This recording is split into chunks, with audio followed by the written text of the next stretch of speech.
Dragolin.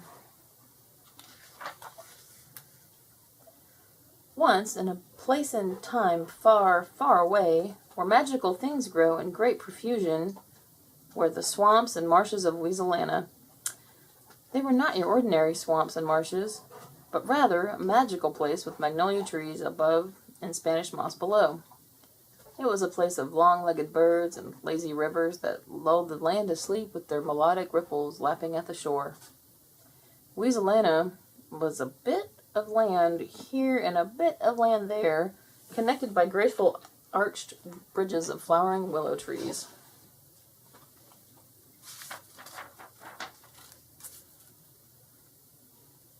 In the land of Weaselana lived creatures beyond your imagination. Flying horses with great spreading wings who nested high in the magnolia trees, centaurs who gambled about the tiny areas of meadow, and, of course, the dragons. Great and monstrous dragons lolled about the edges of the swamp, digging their toes in the warm, sluggish waters of the river. They were scaled beasts with large amber eyes who cared for nothing and occasionally blew blasts of smoke and flame into the air just to brighten up the sky.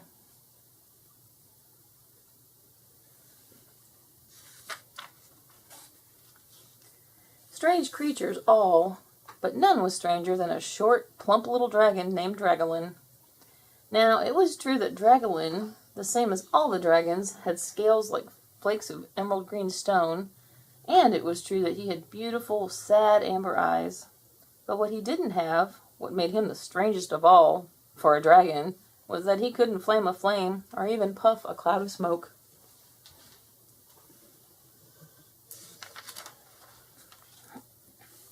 Oh, he would try.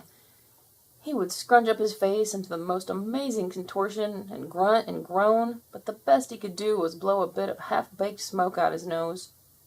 The other dragons left Dragolin all alone. They didn't want to be cruel, and watching that pudgy little monster try to light his flame was funny beyond words.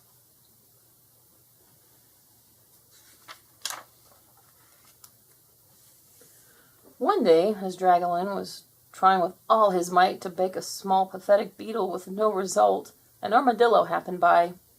He was just waddling by, the way most armadillos do, when he noticed this most unferocious dragon turning blue by just trying to burn a bug. Armadillos normally have no sense of humor whatsoever, but the sight of this dragon with his eyes bulging out was more than the little armadillo could take. He leapt high into the air and then rolled onto his back, giggling and tickling himself into the mud. Poor Dragolin was so humiliated that large, oily tears began to roll down his snout, drowning whatever chance he had of building a fire.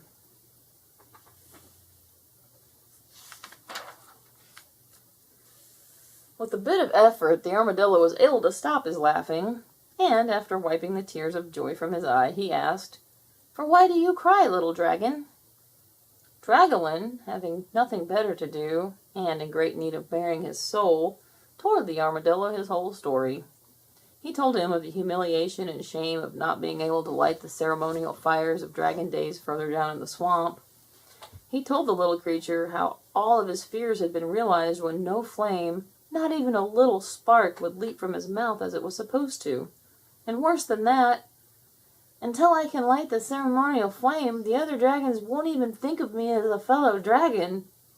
With that, Dragolin once again burst into tears.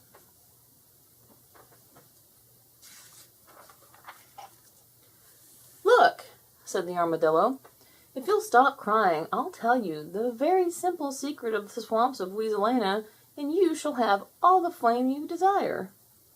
Instantly, Dragolin's tiny ears perked up, and he stifled his tears with a choke and a sob. "The secret," the armadillo continued, "is very, very simple. If you believe, well, there's nothing that you can't do." Dragolin hiccuped and said in a small voice, "Just believe? That's all I have to do?" "Yup," replied the armadillo, satisfied that he had solved the problem. "Just believe with all your might, and there is nothing you can't do." With that, he waddled on his way.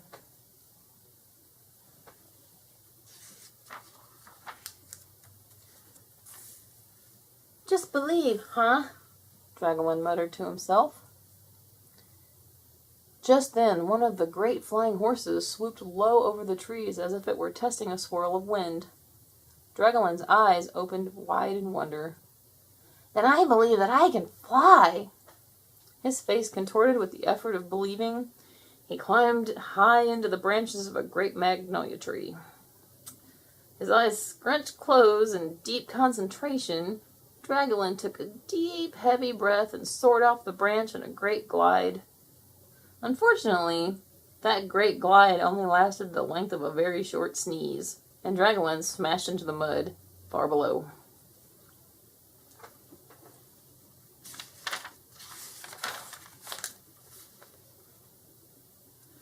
With much effort, he pulled himself from the mud and goo and then sat on the bank reflecting on what had happened. I did everything the armadillo said. I really believed I could fly, but maybe I just didn't believe enough. So, the poor pathetic dragon sat in the shade of the tree thinking. I guess I've just got to believe harder, he thought as he sat there with furrowed brow.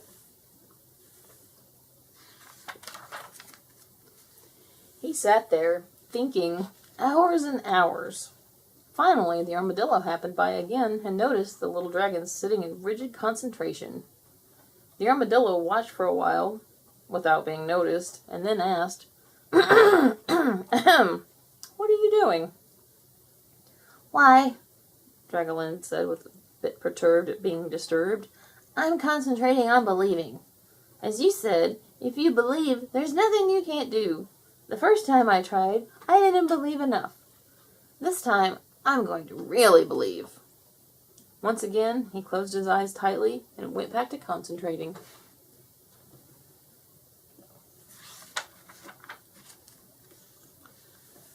After some time, Dragolin began to mutter over and over, I can, I do believe, and I know I can. Believe you can what? Asked the armadillo, who had stayed to watch, fascinated by the little dragon's antics. I believe, said Dragolin, dragging himself up on his webbed feet, that I can walk through that tree. Before the armadillo could stop him, the dumb little dragon walked right into the tree. But the tree must have believed more than he. First, Dragolin's snout, then his body smashed into the tree, and the best he could do was get a large bump on the head for his efforts.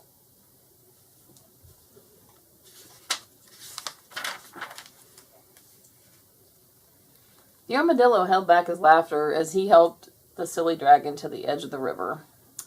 With some water-soaked moss, he wiped the tears from Dragolin's face. Listen, little dragon, he said consolingly. You can do anything at all, if you believe. But first, you have to believe that you can do something your body is capable of doing. You could believe that you could swim, and with a lot of practice and a lot of believing, I'm sure you could swim. But if you were a rock, no matter how much you believed you could swim, you still would sink if you threw yourself into the water. Dragolin stared at his newfound friend. You mean, he sputtered, that if I believe I can make fire and flame come from my mouth, and if I'm physically able, then I will make a dragon's fire?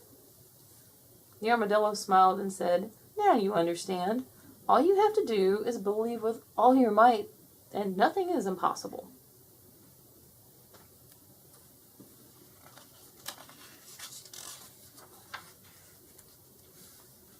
From that day forward, Dragolin made flame and dragon's fire whenever he wished, because he believed. Sometimes on cold, blustery days, he would warm himself and his friend the armadillo by turning some moss and twigs into a cheery fire.